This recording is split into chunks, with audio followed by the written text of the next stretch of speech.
우리 찬양대를 앞세우며 하나님 앞으로 나아가십니다.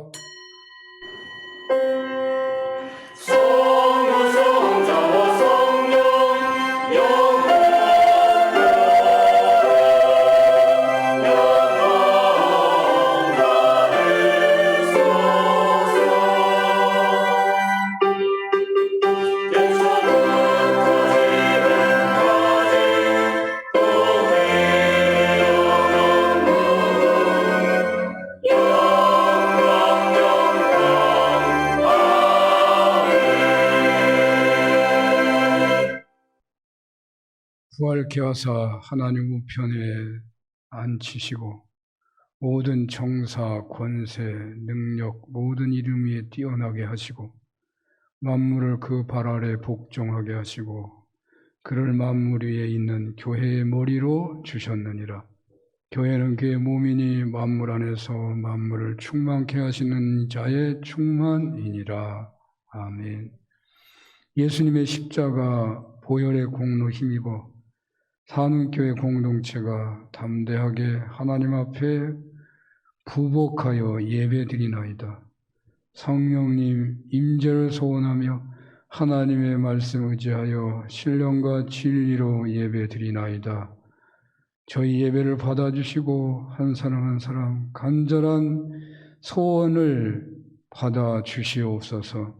예수님 이름으로 기도합니다. 아멘.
이 지구 위에 거하는 온 세상 사람들 그 크신 위여 높여서 만유의 주 찬양 그 크신 위여 높여서 만유의 주 찬양 주 믿는 성도 다 함께 주 앞에 엎드려 무궁한 노래 불러서 만유의 주 찬양 무궁한 노래 불러서 만유의 주 찬양 아멘.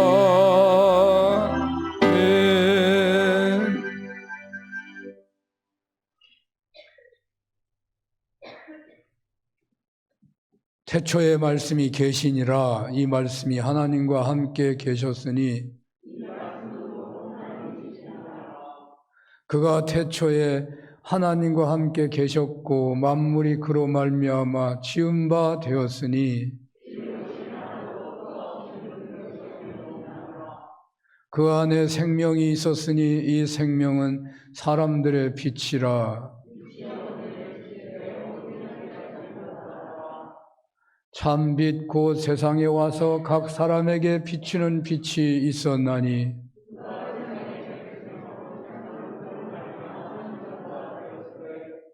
세상이 그를 알지 못하였고 자기 땅에 오매 자기 백성이 영접하지 아니하였으나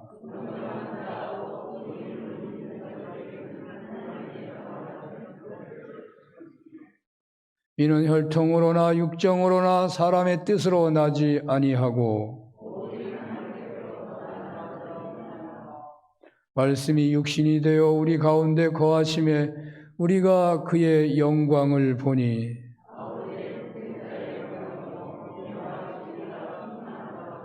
아멘. 전능하사 천지를 만드신 하나님 아버지를 내가 믿사오며 그 외아들 우리 주 예수 그리스도를 믿사오니 이는 성령으로 잉태하사 동정녀 마리아에 견하시고 본디오 빌라도에게 고난을 받으사 십자가에 못 박혀 죽으시고 장사한 지 사흘 만에 죽은 자 가운데서 다시 살아나시며 하늘에 오르사 전능하신 하나님 우편에 앉아 계시다가 저리로서 산자와 죽은 자를 심판하러 오시리라. 성령을 믿사오며 거룩한 공회와 성도가 서로 교통하는 것과 죄를 사하여 주시는 것과 몸이 다시 사는 것과 영원히 사는 것을 믿사옵나이다. 아멘.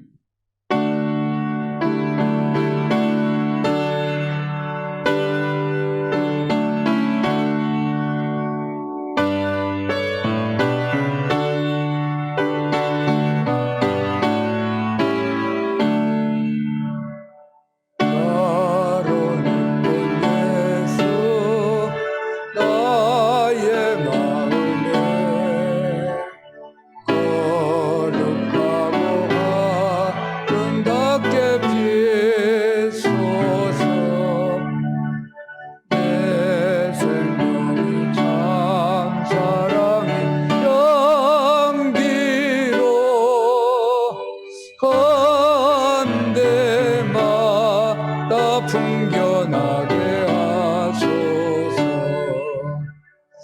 예수 샤론의 꽃 나의 맘에 사랑으로 비소서. 샤론의 꽃 예수 이 세상에서 어느 꽃과 비교할 수 있으랴. 나의 삶의 한결같은 은혜와 사랑으로 가득하게 하소서. 예수 샤론의 꽃 나의 맘의 사랑으로 비소서. 샤론의 꽃 예수 모든 질병을 한이 없는 능력으로 고치사 고통하며 근심하는 나에게 크신 힘과 사랑 날려줘서. 예수 샤론의 꽃 나의 맘의 사랑으로 비소서. 샤론의 꽃 예수 길이 비소서.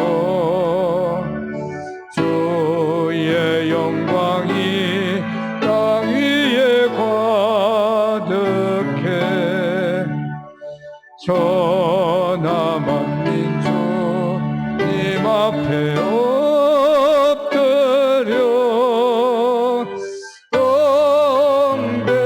경배하며 영광 돌릴 때까지. 예수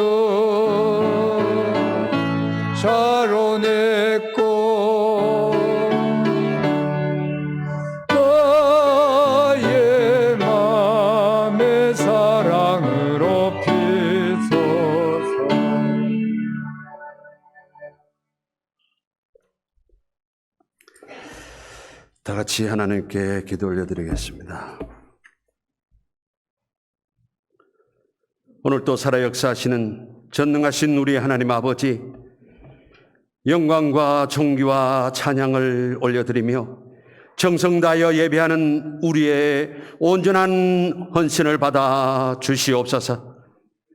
한 주간의 삶을 돌아보며 주의 도심과 보호하심 속에 강건케 하시고 예배할 수 있도록 은혜 주신 은혜를 다시 한번 진심으로 감사를 드립니다. 그러나 우리의 삶 속에서 주님의 말씀에 온전치 못한 허물과 우리들의 삶에 빛이 되지 못했다면 용서하여 주시고 주님의 국률의 자비의 손길로 붙드사 돌이켜 주님 앞에 온전하게 나아갈 수 있도록 인도하여 주시옵소서. 이 땅에 헌법이 제정되게 허락하신 하나님, 그러나 법보다는 정의가 바로 서지 못했고 모든 이들에게 공평하지 못했던 일들이 많이 있었습니다.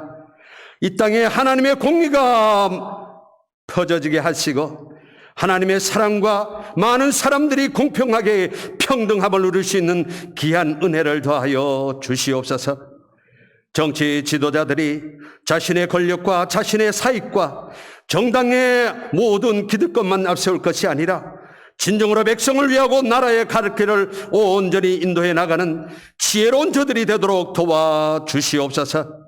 걸어가신 하나님, 아직도 이 땅에 코로나가 만연하고 있습니다. 변이된 바이러스로 인하여 많은 사람들이 고통 가운데 있습니다. 주님, 사람의 의술로는 도저히 감당하기 어려운 가운데 처해 있사오니 우리 하나님 피 흘리신 전능하신 손으로 어루만져 주셔서 하루속히 이 땅의 모든 전염병이 사라지고 하나님의 자녀들이 기쁨으로 예배하며 하나님 앞에 온전히 세워져가는 귀한 은혜가 있게 하여 주시옵소서. 아버지 하나님, 코로나 인하여 경제가 어렵고 물가가 급등하고 많은 사람들이 고통 속에 부르짖고 있습니다. 주여 위로를 더하시고 소망을 허락하여 주시옵소서. 이 사는교회가 아버지 하나님의 나라의 확장에 앞장서는 교회가 되게 하시고 더욱더 미래 세대를 양성하며 저들을 위하여 뜨거운 기도와 사랑으로 돌아보게 하여 주시옵소서. 여름 교회 학교가 시작됩니다.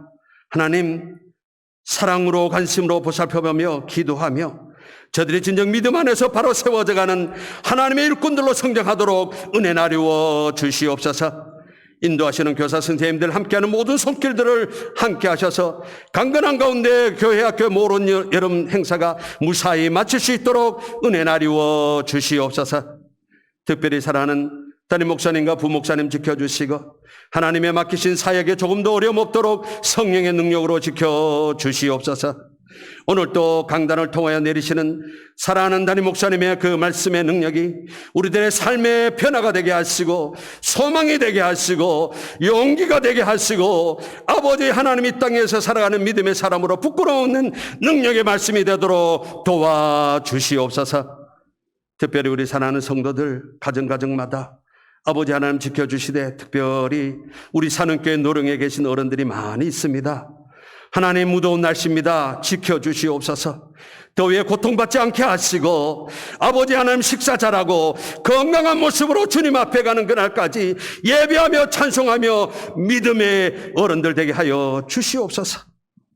질병으로 고통 가운데 있는 영혼들 우리 하나님 회복의 은혜를 주시고 믿음으로 다시 한번 샘을 얻는 은혜가 있게 하시며 각 가정들의 주님 앞에 기도하는 온전한 구원에 위한 기도와 자녀들을 위한 기도를 들어주시고 하나님 경제적으로 고통받는 모든 손길들의 아버지 하나님의 능력의 손길로 저들을 평안꾸로 기쁨으로 인도하여 주옵소서. 그리하여 가정들이 찬송하며 예배하며 날마다 주님을 바라보는 온전한 가정들로 세워주시옵소서. 오늘도 하나님 앞에 드려지는 시온성가대 찬양을 통하여 영광 받으시고 우리에게는 기쁨으로 충만케 하여 주옵소서. 하나님의 교회를 섬기는 모든 손길들을 축복하시고 저들을 통하여 하나님의 교회가 더욱더 든든히 세워져 가게 하여 주시옵소서. 이 예배를 주님께 올려드리오며 나의 구주 되시어 축복하시고 인도하시는 예수 그리스도의 이름으로 간절히 기도 올리옵나이다.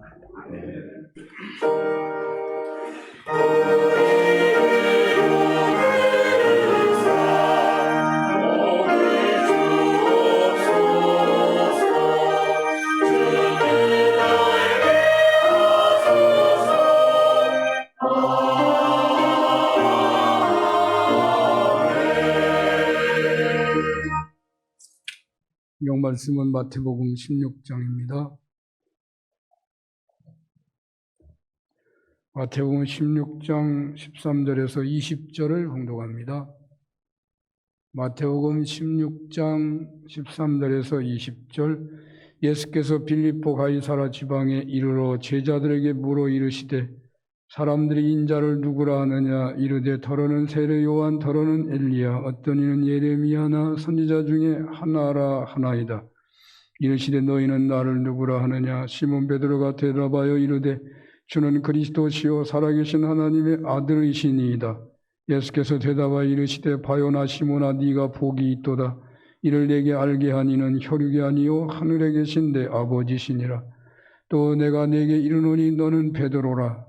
내가 이 반석 위에 내 교회를 세우리니 음부의 권세가 이기지 못하리라. 내가 천국 열쇠를 네게 주리니 네가 땅에서 무엇이든지 매면 하늘에서도 매일 것이요 네가 땅에서 무엇이든지 풀면 하늘에서도 풀리리라 하시고, 이에 제자들에게 경고하사 자기가 그리스도인 것을 아무에게도 이르지 말라 하시니라. 아멘.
우릴 위하여 안전한 곳에 인도하여 주시네.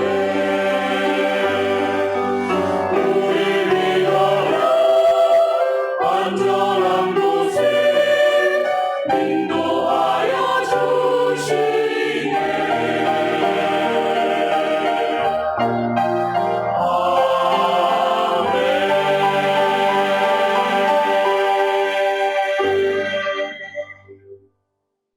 네. 우리 찬양하려면 입이 열려야 되는데 마스크를 쓰고서 찬양하니 얼마나 힘들겠어요. 네, 한번 격려의 박수 부탁합니다. 네. 오늘 예배 학생들이 함께 했습니다. 우리 박혜성 목사님 아들 재준이가 코로나에 확진돼서 그 엄마가 같이 있어야 되니까 또 엄마도 확진될 가능성이 많겠죠. 그래서 뭐 이천문 목사님은 아직 교회에서 며칠 살았네요. 격려해 주시기 바라고, 우리 젊은이들, 우리 청년들도 예배에 참석하는데 중고등부 아이들 여러분 한번 칭찬과 격려를 부탁합니다. 박수로 칭찬과 격려를 부탁합니다. 네. 계속 칭찬해 줘야 돼요. 예배 나온 우리 학생들은 얼마나 금덩이같이 소중한지 모릅니다. 네, 저에게는 여러분들이 또 하는 얘기가 돼서 죄송한데, 한 2주간이 형님을 떠나보내는 일로 인해서 한 2주간을 온통 그 일에 사로잡히다시피 하고 말았네요. 제가 목회자여서 상주가 아니지만 반상주인가요? 상주가 되다시피 매여 있게 되었었는데, 자연스럽게 그 마지막 안치식 예배와 또 사무제에 해당하는 첫 성묘 예배를 제가 집례하게 되었었어요. 저는 마지막 설교로 수고하고 무거운 짐진 자들아 다 내게로 오라 하는 말씀을 택했었는데요. 제가 이 본문을 선택하게 된 것은 형이 운명하시기 2주 전에 세례를 받았는데 과연 그것이 진실한 것이냐 아니냐 하는 생각들을 믿지 않는 자손들이나 주변 사람들이 품고 있다는 생각이 드는 거죠. 제 자신에게도 그런 생각이 들어서 그에 대한 답이 있어야 하겠다 했었습니다. 과연 형의 세례가 하나님이 받아주셨을까? 세례를 받아주셨을까? 그 고백과 결단이 진실했을까? 너무 몸이 아파서 그만 아내의 마지막 부탁 들어준 것인지, 마지막이 다가오는데 자신의 곁에 아무도 없는 것 같고, 그런데 천만다행으로 아내가 같이 있어 주니까 또 그 아내가 간곡하게 말을 하고 그 말을 따라주지 않으면 영원히 함께 있을 것 같은 아내조차도 멀어져 버릴 것 같으니까 자신도 모르게 허락한 것인지, 아니면 성령님께서 친히 개입하셔서 탕자가 돌아오듯이 하나님께로 돌아온 것인지 정확히는 모르지만 하나님은 아시겠죠. 사무예배를 요즘에 묘를 쓰지 않으니까 하루 지나고 보통 하는 것인데 바로 다음 날 예배 드리기로 했기 때문에 저는 하루 종일도 아니고요. 바로 하루 만에 예배해야 하니까 정말 세례가 진짜냐 가짜냐 하고 계속 묵상하고 지냈었는데요. 그래서 수고하고 무거운 짐진 자들을 부르시는 예수님, 그래서 예수님은 어느 누구라도 부르시고 사람을 제한하지 않으시고 시간도 제한하지 않으시는 거죠.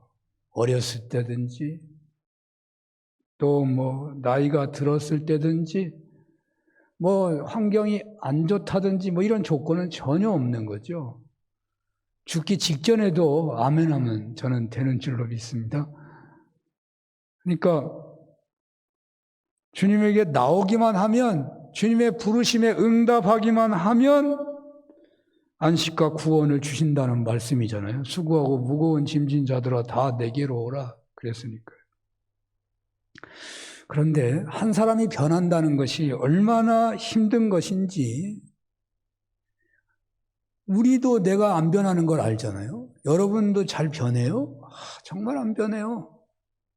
저도 아까 준비 찬송하는데 계속 회개만 나오더라고. 왜 내가 이렇게 안 변하는지 모르겠어요. 좀 잘해야 되네, 성숙해야 되는데 이 성숙이 잘 안 돼요. 그러니까 세상에 80평생을 살아오면서 유학의 길만 걸어갔는데 돌아가시기 한 2주 전에 세례받았다고 하는 것을 그렇게 누가 믿기가 쉽겠어요? 나도 잘 안 믿어지고 본인도 잘 안 믿어지고 옆에 사람도 안 믿어지잖아요. 그러니까 사람이 변한다는 것이 얼마나 힘든 것인지 그 분명히 목회자 앞에서 증인 앞에서 고백하고 서약을 하는 세례를 받았는데도 이게 믿어지기가 쉽지 않더라고요. 아내와 가족들의 기도가 얼마나 길고 오래 지속되었는지, 또 믿는 가족들과 관계된 목회자와 교회 성도님들이 얼마나 기도를 많이 했는지, 해주셨는지, 장례 과정 속에서 이곳저곳에서 말하는 것을 들어보니까 이게 뭐 보통 많이 기도한 게 아니더라고요. 한 사람의 구원이 얼마나 힘들고 귀한 것인가 하는 것을 더욱 실감하지 않을 수가 없었습니다. 제가 태어나기 전에 이미 저희 아버지의 누님께서 고모님들인데 예수를 잘 믿었다고 그러더라고요. 아주 독실한 기독교인이어서.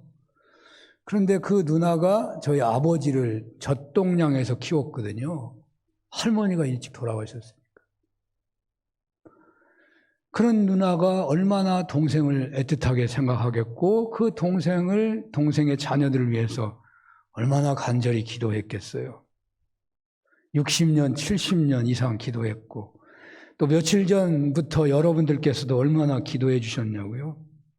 그리고 그 결과로 유교 철학에 따라 전생을 살아온 분이 그렇게 예수님을 그리스도라고 고백하며 세례를 받게 되었다고 할 때에 참으로 한 사람의 변화가 거듭남이라 하는 것이 얼마나 어렵고 귀한 것인가를 새삼 다시금 생각하지 않을 수가 없습니다. 다시금 여러분들에게 감사를 드립니다. 고인의 거듭남은 물론 사람들의 기도의 공 때문이라고 할 수는 없습니다. 수고하고 무거운 짐진 자들아, 그렇게 아무런 조건 없이 구원회로 초대하시는 예수님 때문에 전적으로 가능한 것이었습니다. 하지만 예수님의 초대는 분명 사실이지만 그 초대를 믿고 받아들이기까지는 개인이 응답이 있어야 하는 것이기 때문에 그 역사를 만들어내시는 성령님의 역사가 나타나기까지, 고인의 입술로 고백하기까지 주변에서의 기도는 큰 역할을 했음이 분명하다는 거죠.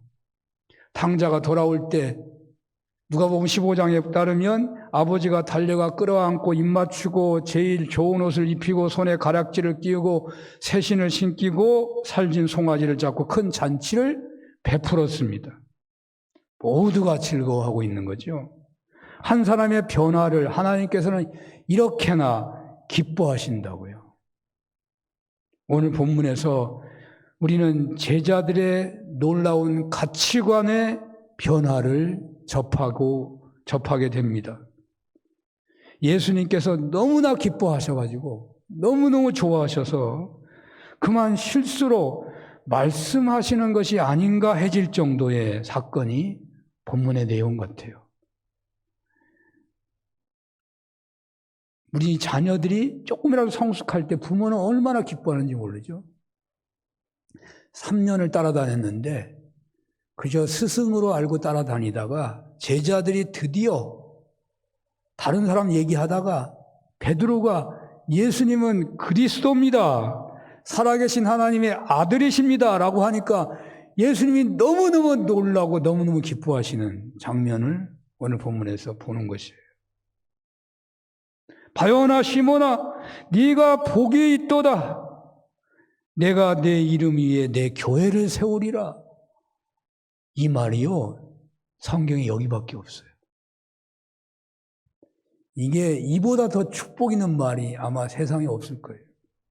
네가 복이 있도다. 내가 내 이름 위에 내 교회를 세우리라. 네, 똑같습니다. 여러분들이 예수님을 이 베드로처럼 예수님은 나의 그리스도이십니다 라고 확실하게 고백만 한다면 주님은 막 춤추듯이 기뻐하신다니까. 그리고 이 말씀으로 똑같이 하셔요. 네가 복이 있도다.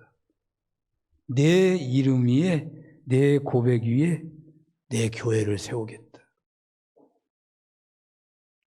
그래서 그 말도 있잖아요. 주 예수를 믿으라 그리하면 너와 내 집이 구원을 얻으리라. 왜? 그 사람에 의해서 교회가 세워지니까 주변 사람이 다 예수 믿는 거예요. 예수 믿는 사람이 몰려든다고 말이죠. 그리고 그걸로 끝나는 게 아니라 네게 천국 열쇠를 주리라. 어마어마한 말씀이 쏟아지고 있어요. 복음서에 여기밖에 안 나와요? 없어요. 아니 신약성서에 이런 말 봐 여기밖에 없어요. 다른 것으로 표현되어 있지만 에베소서에서는 예수님이 만물 위에 교회의 머리가 되시고 만물을 풍성케 하시고 모든 권세와 정사 모든 이름 위에 뛰어나게 하시고, 그건 이제 사도 바울이 예수님에 대해서 얘기하는 거죠. 창세기 22장에 아브라함이요 이삭을 바치는 얘기가 나옵니다. 이거 모르는 사람 거의 없죠? 아니 아브라함이 그 순종하니까 하나님이 놀래가지고 아브라함아 아브라함아 부르면서 특별하게 축복하는 얘기가 나와요. 한번 볼까요? 22장 16절에서 18절입니다. 이르시되 여호와께서 이르시기를 내가 나를 가리켜 맹세하노니 네가 이같이 행하여 내 아들 내 독자도 아끼지 아니하였은즉 내가 네게 큰 복을 주고 내 씨가 크게 번성하여 하늘의 별과 같고 바닷가의 모래와 같게 하리니 내 씨가 그 대적의 성문을 차지하리라. 또 내 씨로 말미암아 천하 만민이 복을 받으리니 이는 내가 나의 말을 준행하였음이니라 하셨다 하니라. 아멘. 이 말씀은 오늘 말씀하고 똑같지는 않아요. 근데 뭐가 똑같냐면 베드로의 고백에 놀란 예수님, 베드로의 아브라함의 순종에 놀란 하나님, 이 놀란 건 똑같은 것 같아요. 베드로의 고백에 놀란 예수님이 하신 말씀하고 아브라함의 순종에 놀란 하나님이 축복하는 말씀이 거의 똑같지 않냐고 말이에요. 하나님이 얼마나 놀라셨는지 몰라요. 아브라함이 설마 이삭을 칼로 제물로 바칠 줄은 하나님도 몰랐던 것 같아. 설마 하셨던 것 같아. 그래가지고 친히 하나님이 맹세를 하셔. 여러분 맹세는 뭐 하나님 앞에서 하든지 증인 앞에서 하든지 뭐 이런 거예요. 근데 하나님은 누구를 걸 수가 없잖아요. 그러니까 하나님이 자신에게 내가 내게 맹세한다고 말하잖아요. 그러니 이 복은 영원히 지워질 수 없는, 끊어질 수 없는, 멈출 수 없는 복이에요. 내가 내게 내 자신을 가르쳐 맹세하시면서 하나님이 내가 내게 복을 주며 내 자손이 크게 번성하며 너와 내 자손으로 말미암아 천하 만민이 복을 받을 것이다. 하나님이 너무나 놀라고 감동이 되셔가지고 여러분 사람이 변한다는 것은요 어마어마한 거예요. 사람이 성숙하다는 것도 어마어마한 거죠. 하나님이 원하시는 만큼 잘하면 하나님은 너무너무 좋아하시는 거죠. 그러니까 예수님을 스승으로 알고만 따라갔던 제자들이 예수님의 그리스도라고 고백하니까 예수님이 놀라시고 계셔요. 너무너무 놀래갖고 말이죠. 여기서 뭐라고 말씀하세요? 우리 13절에서 16절 한번 볼까요? 13절에서 16절 예수께서 빌립보 가이사라 지방에 이르러 제자들에게 물어 이르시되 사람들이 인자를 누구라 하느냐? 이르되 더러는 세례 요한, 더러는 엘리야, 어떤 이는 예레미야나 선지자 중에 하나이다. 이르시되 너희는 나를 누구라 하느냐? 시몬 베드로가 대답하여 이르시되 주는 그리스도시요 살아계신 하나님의 아들이시니이다. 그러니까 이 말이 끝나자마자 예수님이 내 이름 위에 교회를 세우겠다.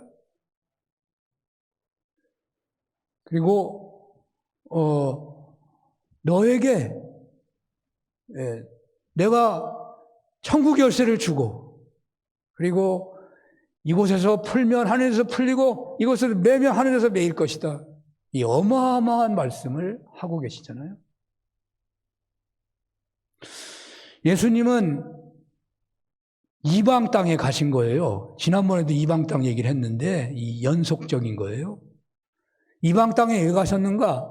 여러 가지 의미가 있겠죠. 목표가 있겠죠. 그 얘기 뭐 3가지 한 적이 있는데 이방 땅에서도 복음을 전해야 되니까 가셨고, 이방인에게 제자들로 하여금 복음을 전하라고 가신 거고, 그거 또 이방 땅에서 많이 제자들에게 특별하게 가르칠 수 있기 때문에 가신 거예요.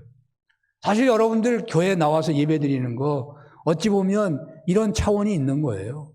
집에서 누워서 예배드린다고 이게 제대로 말씀이 전해지기 쉽지 않잖아요. 이런 특별한 시스템을 갖추고 이렇게 할 때 더 말씀이 잘 전해지는 거죠. 그래서 이방 땅에 예수님이 유대 땅에 갈릴리에 있게 되면요, 사람들이 너무 많이 몰려오니까 그 치료해달라는 사람이 너무너무 많으니까 제자들하고만 있는 시간을 갖기가 거의 어려운 거예요. 불가능해요. 그래서 이방 땅에 가신 거예요. 근데 거기가 가이사라 빌립보라고 오늘 성경은 말하고 있죠. 빌립이라는 그 헤롯의 아들이 가이사를 위해서 항구 도시를 하나 지은 거예요. 요즘 말하면 신도시를 세운 거예요. 신도시. 그래서 가이사라 그 도시 이름을 가이사하고 빌립이라고 이름을 섞어가지고 가이사라 빌립보라고 지은 거죠. 또 거기에는 로마 군대가 진주하고 있어요. 자, 로마 군대가 있는데 유대인들이 올 리가 없죠. 그러니까 별로 사람들이 없는 데란 말이죠. 그래서 그곳에 오셔서 예수님이 제자들을 가르치려고 하신 거죠. 특별히 예수님이 십자가를 지시고 죽게 되실 것을 미리 예고하려고 오신 거예요. 근데 그 예고하기 전에 반드시 확인하고 싶은 게 있었던 거죠. 그게 뭐냐면 너희들은 나를 누구라 하느냐. 예수님에 대해서 분명한 고백을 해주기를 원했던 거예요. 그래서 이렇게 묻고 계시는 거죠. 예수님은 가르치는 방법이 특이하죠. 예수님의 가르치는 방법을 우리가 좀 배우면 좋을 것 같아요. 뭐 내 말을 들으라고 가르치지 않고 이렇게 궁금하게 자꾸 일부러 상대방에게 물어봐요. 물어봐가지고 대답을 듣고 그 대답을 들은 다음에 설명을 하시는 방법으로 주님은 이런 방법으로 자주 가르치곤 하시죠. 그러니까 상대방하고 소통하며 가르치는 거죠. 일방적으로 가르치는 게 아니고 그들의 수준을 봐가면서 가르치는 거죠. 사람들이 나를 누구라 하느냐? 그리고 너희는 나를 누구라 하느냐? 사람들은 예수님을 세례 요한이라고 하고 더러는 엘리야라고 하고 더러는 예레미야라고도 하고 뭐 이런 말을 하죠. 세례 요한이라고 하는 것은 세례 요한이 죽었다가 살아난 사람이라고 본다는 거죠. 엘리야는 이스라엘의 최고의 예언자죠. 그는 죽음을 보지 않고 승천한 예언자거든요. 또 유대인들은 메시아가 오시기 전에 엘리야가 먼저 오신다는 그런 예언을 믿고 있는 사람들이에요. 말라기서 4장 5절에 그런 예언이 있어요. 그래서 유대인들은 절기를 지킬 때, 특히 6월절을 지킬 때는요, 자리 하나를 만들어 놓고 지켜요. 왜? 엘리야가 오시기를 기다리고 있는 거예요. 그러니까 우리는 지금 예수님을 기다리지만 어떤 의미에서 이스라엘은 엘리야를 기다리고 있는지도 모르죠. 아니, 그들도 엘리야가 이미 오셨는 누구를 엘리야로 하는지는 알 수가 없어요, 저도. 우리는 세례 요한이 엘리야잖아요. 그러니까 세례 요한이 오셨고 예수님이 오신 거죠. 근데 이렇게 이들이 하는 말, 사람들이 하는 말도요, 예수님에 대해서 상당히 호의적인 태도이잖아요. 예수님을 세상 사람들이 무시하지 않고 있는 거예요. 사실이죠. 예수님을 따르는 사람이 그렇게 많았는데 누가 무시할 수 있겠어요? 예수님은 최고의 메시아다. 아니, 예언자다. 예수님은 그리스도가 오시기 직전에 엘리야다. 뭐 이런 말을 하는데, 이런 말을 오늘날도 불신자들이 그런 말을 해요. 뭐 4대 성인 중에 한 사람이다. 뭐 이 말하고 비슷한 거죠. 예수님은 뛰어난 어떤 예언자다. 신화적인 인물이다. 성인이다. 뭐 불신자들도 이렇게 말을 하는데, 불신자들이 이렇게 말을 하면 우리는 굉장히 이렇게 호감이 가는 거죠. 그래서 뭐 금방 저 사람이 예수 믿을 것 같아. 하지만 실상은 더 안 믿어요. 이런 사람들이 더 안 믿더라고. 예수님은 위대한 스승이 맞아요. 그러나 주님은 우리들의 그리스도이신 거예요. 그러니까 스승으로만 멈추면은 우리 예수 믿는 게 아니에요. 예수님은 인간의 몸으로 오신 하나님의 아들이시다 말이죠. 예수님은 우리의 왕이시고 우리들의 주인이시고, 그래서 예수 믿는 사람들은 예수님에게 배우는 사람이지만 그냥 예수님의 가르침에 따라가는 사람이 아니고, 또 따라가는 건 맞지만 내가 옳은지 그런지 판단해가지고 옳으면 따라가고 싫으면 안 가고 하는 그런 게 아니고, 주님의 가르침에 아멘으로 따라가는 거예요. 그게 그리스도에 대한 우리의 태도인 거죠. 어떤 분들은요, 다른 사람의 고백을 중시하는 사람이 있더라고요. 예수님은 지금 너희는, 그러니까 사람들이 나를 누구라 하느냐, 이 사람들의 말이 중요한 게 아니고 너희는 나를 누구라 하느냐가 중요한데, 자기와 가까운 사람의 그러한 고백을 중시하는 그런 경향이 있어요. 우리가 예수를 믿게 된 것이 사실은 가장 가까운 분의 전도 때문에 믿는 경우가 많기 때문에 그럴 수도 있겠죠. 그래서 우리 학생들은 우리 어머니가 잘 믿으니까, 우리 아버지가 잘 믿으니까 나는 그냥 예수 믿는 사람이야, 뭐 이렇게 생각한다든지, 어떤 분은 자기 부인이 정말 신앙생활을 잘하니까 그냥 자기는 전혀 뭐 예배도 잘 안 드리고 봉사도 잘 안 하는데 그냥 편안하게 신앙생활하는 분, 그런 분도 있는 것 같더라고요. 근데 우리가 남의 얘기하는 것 같지만 보니까 저도 그런 것 같더라고. 제 아내가 막 기도 많이 하고 교회에 막 기도를 많이 하면요, 제가 그냥 편안해져요. 맞는 말이지만 더 중요한 것은 주님은 우리 개인의 고백을 중시해요. 우리 자신과의 관계를 중시하고 계셔요. 주님은 이 시간에 각자 자신의 고백, 여러분 각자의 고백을 들으시기를 원하신다고요. 주님은 남의 이야기를 전하듯이 말하는 것을 듣고자 하지 않으셔요. 자신들의 진실한 고백을 듣기를 원하셔요. 여러분 진심으로 예수님이 여러분들의 그리스도가 되십니까? 코로나 팬데믹과 우크라이나 러시아 전쟁으로 인해 가지고 지금 세상이 너무너무 위태로워지고 있는데, 이러한 현실에서도 오직 예수님만이 그리스도라고 고백할 수 있겠습니까? 오직 그리스도만이 이 모든 위기를 해결해 주실 것이라고 믿는 그런 마음으로 예수님이 그리스도라고 고백할 수 있겠습니까? 주님은 여러분들에게 이런 고백을 듣기를 원하신다는 거예요. 예수님, 당신은 제가 믿음을 고백할 때부터 지금까지 내 삶의 주인이셨습니다. 예수님, 당신은 세계나 국가나 사업이나 직장이나 가정이나 매사 모든 이것을 친히 경륜하시고 섭리하시는 살아계신 분이시고 왕이십니다.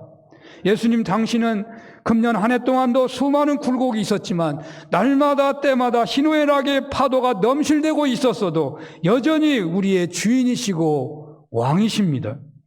그러므로 왕이신 주님만을 먼저 구하며 살겠습니다. 주인이신 주님의 기쁨이 되는 일에 전념하겠습니다.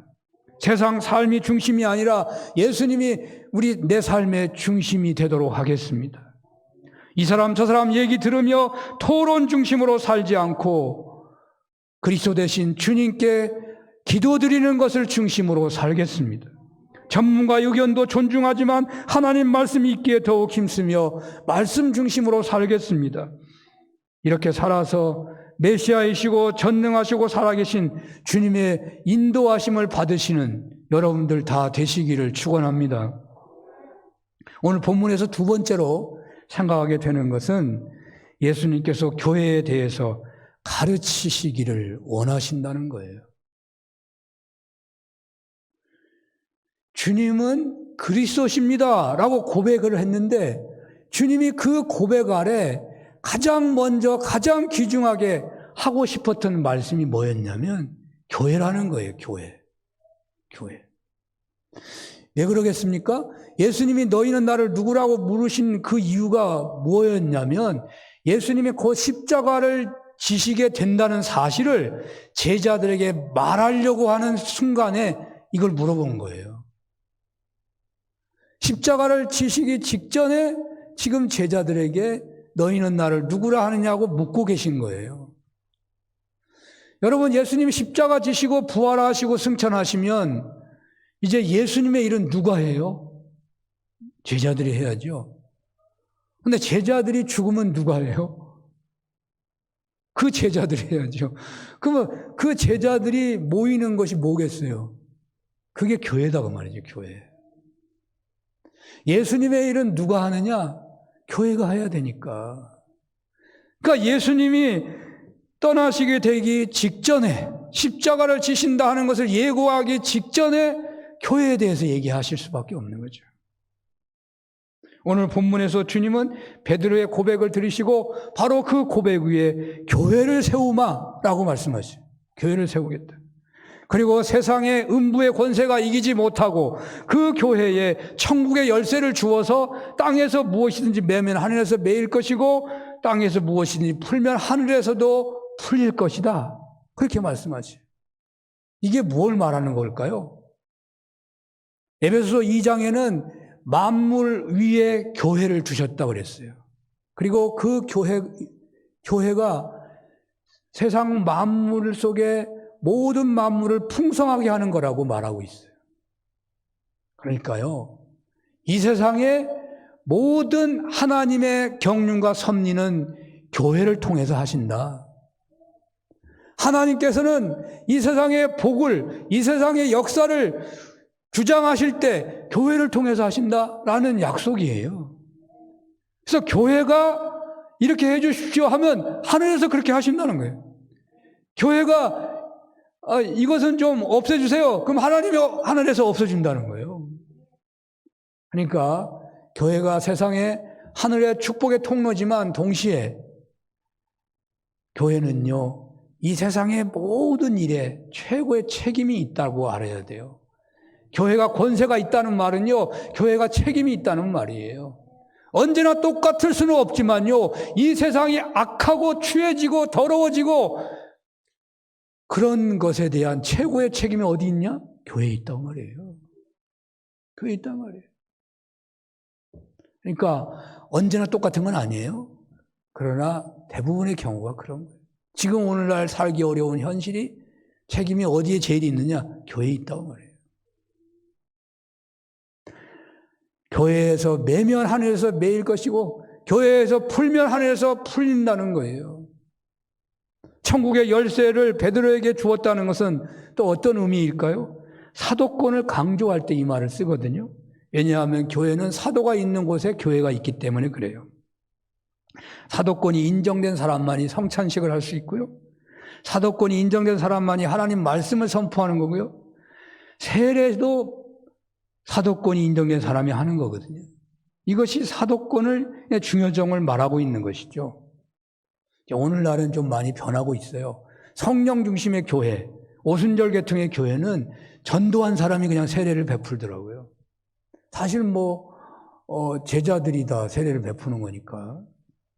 그러나 옛날에 우리나라에 사도권을 인정할 만한 사람이 없을 때는요, 세례 받으려고 중국에 가기도 했어요. 외국으로 가는 거예요. 또 외국에서 그 사람이 와야 세례가 됐던 거예요. 오늘날 많이 교회론이나 이 부분이 좀 흐릿해진 면도 있긴 하죠. 자, 그러나 이 베드로가 열쇠를 받았다는 말은 교회가 받았다는 말도 되거든요. 개인만 말하고 있는 게 아니에요. 교회 공동체에 천국의 열쇠가 주어졌다는 것을 말하고 있습니다. 교회는 사람만 모이면 되는 게 아니에요. 교회에 다니기만 하면 성도가 되는 것도 아니고요. 오늘 성경은 주는 그리스도시요 살아계신 하나님의 아들이라고 고백하는 사람이 모인 곳이 교회다 그 말이에요. 그 교회에서 많이 매면 하늘에서 매이고 풀면 하늘에서 풀린다고 말이에요. 예, 오늘날 교회가 세상에서 빛과 소금 되는 측면에서 능력을 상실하는 것처럼 보이는 것일까요? 왜 오늘날 신앙인에게서 그런 능력이 잘 드러나지 않는 것일까요? 환난이나 죽음조차도 두려워하지 않은 능력, 어떤 시험이나 핍박을 받는다 할지라도 그 믿음을 지키는 그런 능력, 어떤 유혹 앞에서도 흔들리지 않은 그런 신앙의 능력, 약한 자, 소외된 자, 불쌍한 사람 무시하는 것이 아니라 그들을 진정 긍휼히 여기고 섬길 수 있는 능력을 오늘날 신앙인에게서 찾을 수 있습니까? 우리가 세상 사람들 술 먹고 그냥 싸워도 풀어버리는데 믿는 사람은 이렇게 잘 풀지를 못하는지 모르겠어요. 그래서 우리 믿는 사람인데도요, 얼굴을 잘 안 보는 사람이 있어. 그런 사람이 교회 안에 있는지 모르겠어요. 그런 신앙인들이 많아지는 시대. 왜? 큰 교회가 잘 되는 시대는 그런 거예요. 큰 교회는 다른 사람을 안 보고 신앙생활을 해. 성도의 교제가 없는 신앙생활을 해. 여러분 사도신경 그래서 안 해요. 그런 교회는. 사도신경 안에는 교회 꽤 있어요. 성도의 교제와. 성도의 교제가 없는 거 그런 교회. 우리나라가 옛날보다 좀 낮았는지 OECD 회원국 중에 이혼율이 9위더라고. 근데 아시아에서는 1등이더라고요. 왜 그래요? 용서의 능력, 순종의 능력, 융통성의 능력, 인내의 능력, 남을 배려하는 능력. 예수 믿는 사람들이 4분의 1이나 된다는 이 나라에 왜 이런 일이 있어요? 신앙인들이 이런 능력이 없다는 거 아니겠어요? 천국의 열쇠를 품고 있는 공동체가 어찌 세상에서 이렇게 초라한 것입니까? 오늘날 교회가 예수님은 그리스도시요 살아계신 하나님의 아들이심을 믿는 공동체가 되지 못하기 때문이 아닌가 해집니다. 주님은 오늘 사는 교회에 그런 공동체를 세우라고, 그런 공동체로 자라가라고 이 말씀을 하시는 거 아니겠습니까? 사는 교회가 처음에 세워질 때는 분명히 주님은 그리스도이십니다. 살아계신 하나님의 아들이십니다. 그런 믿음 고백 위에 세워졌다고요. 우리는 다시금 이 고백과 믿음을 회복해야 할 것입니다. 사랑하는 여러분, 우리 교회가 과연 여러분들에게 천국의 열쇠가 되고 있습니까? 사는 교회 공동체는 천국의 열쇠를 품고 있는 그런 교회인 것입니까? 이 교회에서 풀면 하늘에서 풀리고 이 교회에서 매면 하늘에서 매이는 그런 교회입니까? 그런 역사가 나타나는 교회, 그런 체험들을 하는 신앙인들이 있는 교회입니까? 우리 한 사람 한 사람이 예수님만을 그리스도라고 고백하고 그에 합당하게 살아가게만 하면 된다는 거예요. 성령님 임재하시는 은혜 안에서 말씀에 순종하는 공동체를 세워가는 것입니다. 성령님 임재하시기를 간절히 사모하면서 그 은혜를 사모하기 때문에 애통하는 심령으로 기도하고 성령 충만을 사모하며 부르짖어 기도하며 살고 늘 예배로 모이기를 힘쓰며 예배로 하나님을 기뻐하며 베풀어 주시는 말씀에 순종하며 살기를 소원하고 그렇게 살아가는 것이죠. 이런 은혜가 있으시기를 축원합니다. 예수님이 진정 여러분들의 그리스도가 되셨다면 그는 예수님 따라서 살고 싶어 할 것입니다. 그러니까 내가 예수님이 그리스도가 아닌가 그리스도인가 한번 이렇게 시험해 보세요. 나는 예수님을 따라가고 싶어 하는지, 내 감정에 따라가고 싶어 하는지. 네. 누가 나한테 해롭게 하면요, 내가 막 화가 나잖아요. 그냥 바로 화가 나요. 예. 그 순간에 예수님이 나의 그리스도라면 오리를 가자 하면 십리를 가라는데 그 생각이 나느냐 말이죠. 예수님이 그리스도가 되셨다면 그 사람은 예수님을 따라서 살고 싶은 것입니다. 그래서 그 사람에게는요, 주님이 주신 평안이 찾아오게 돼 있어요. 자유가 오게 돼 있어요. 그 사람에게서는요, 침체가 없어요. 역동성이 있는 거예요. 주님 모습처럼 역동성이 있어요, 삶에. 산업교회 공동체가 예수님을 그리스도라고 고백하는 분들의 공동체가 된다면 산업교회는 천국의 열쇠를 받은 것입니다.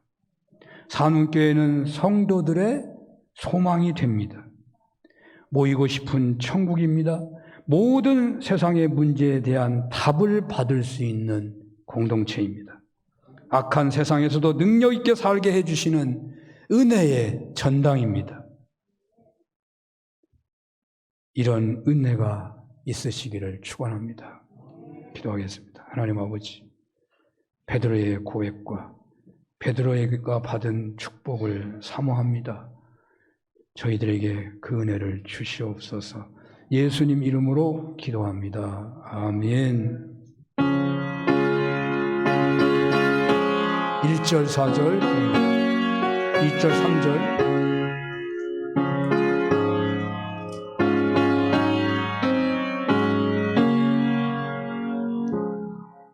주 예수보다 더 귀한 것은 없네. 이 세상 부귀와 바꿀 수 없네. 영죽을 내 대신 돌아가신 그 놀라운 사랑 잊지 못해. 세상 즐거움 다 버리고 세상 자랑 다 버렸네. 주 예수보다 더 귀한 것은 없네. 예수 밖에는 없네. 주의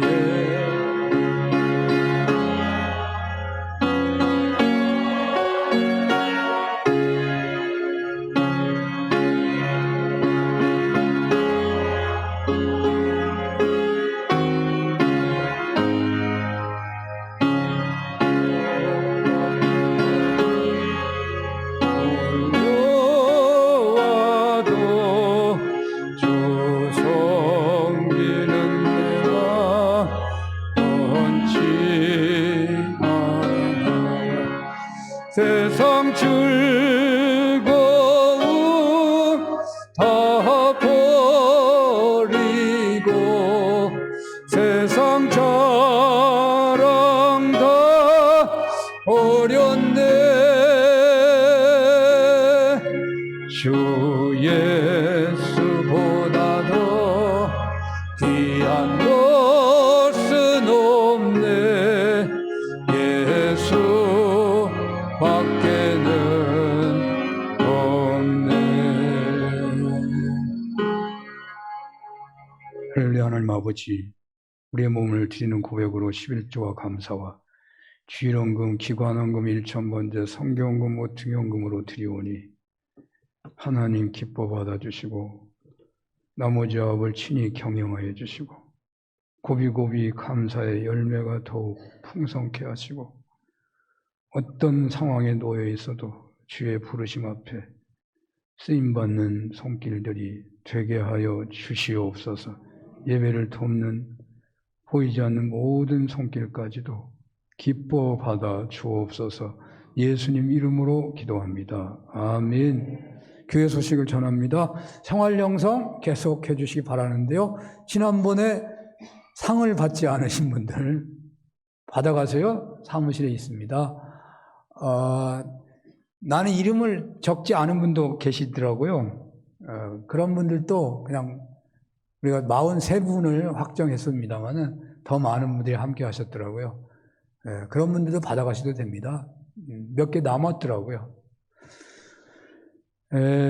다음 주 당일 전국 장로대회 19일부터 21일 교회학교 위해서 여러분 특별히 기도해 주시는데 30일부터 8월 1일까지 성경학교, 8월 6일부터 8일까지 수련회, 14일부터 15일 청년의 수련회, 권혁봉 장로님 복된 출장 되도록 기도해 주시고 군복무자들 기도해 주시기 바랍니다. 다 같이 일어나십니다.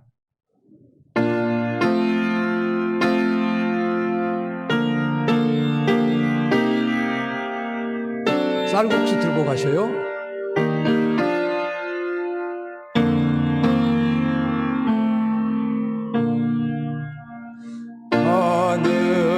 하늘에 계신 아버지 이름 거룩하사 주님 나라 임하시고 뜻이 이루어지다.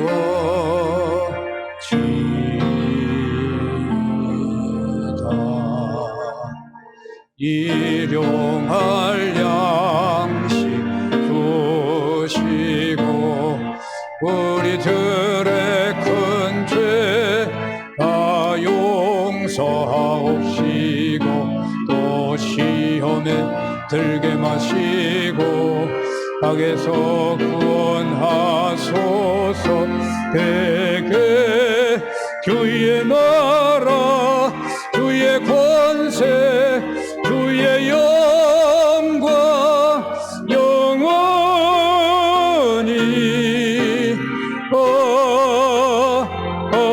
아멘. 성부 성자 성령 하나님의 크신 은혜와 사랑하심과 역사하심이 이 시간 몸바쳐 예배하는 모든 종들 머리 위에 주는 그리스도시요 살아계신 하나님의 아들이시라고 하나님 베드로의 고백이 우리의 고백이 되기를 원하고 베드로가 받은 복이 저희 교회에 임하기를 소원하며 돌아가는 모든 종들 머리 위에 영원히 함께 주시옵기를 축원합니다. 아멘.